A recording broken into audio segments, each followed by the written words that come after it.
Hi again. As we've now ended our first season of First Contact, we'd like to look back at a few moments from the first 10 episodes, as well as a few bloopers. We thank you all for listening to us this season. Christian will be back with another round of awesome guests soon. Until then, happy holidays, and we wish you a wonderful Christmas time from all of us here at NobelBiz.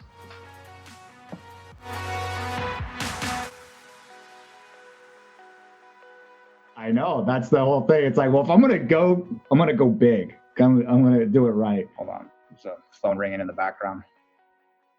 Okay. Rock and roll, baby.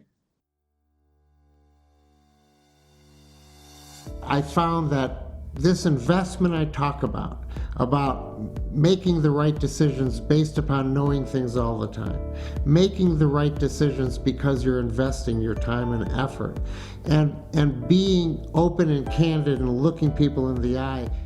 Well, awesome. And it's about creating those environments where you can bring culture and you can bring community, but you have the scalability of a virtual presence, right? So it's really that hybrid environment. That's where we're really like developing culture and keeping culture there. Awesome.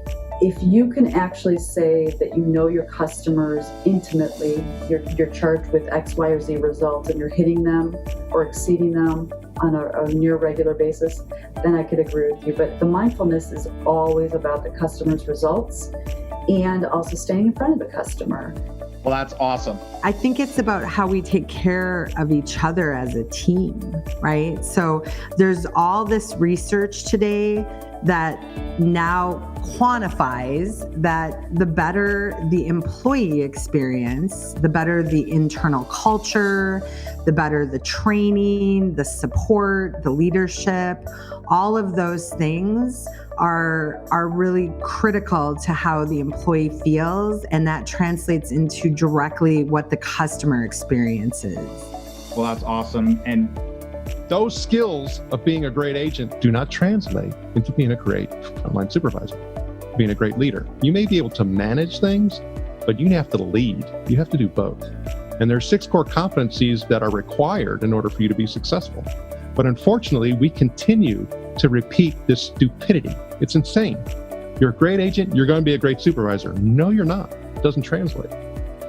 Well, awesome. And Where in the world is Christian going?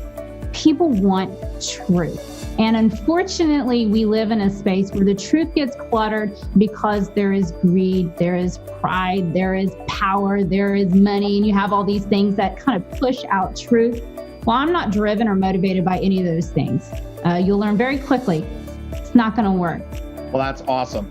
They really saw the impact that they were having. We'd had reps crying in a good way, because some of the things that have been said and how they were just kind of getting applauded by the person on the other line, that how much they were helping. Well, that's awesome. Ask them what's important to them. Sometimes you'd be surprised.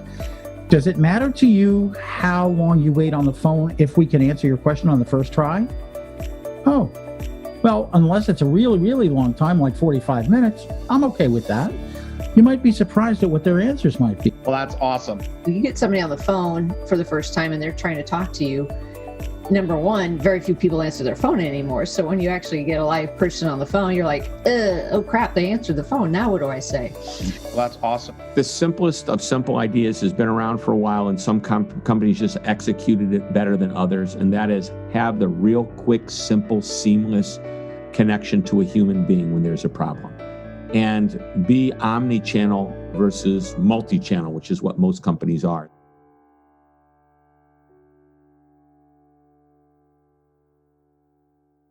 Well, that's awesome.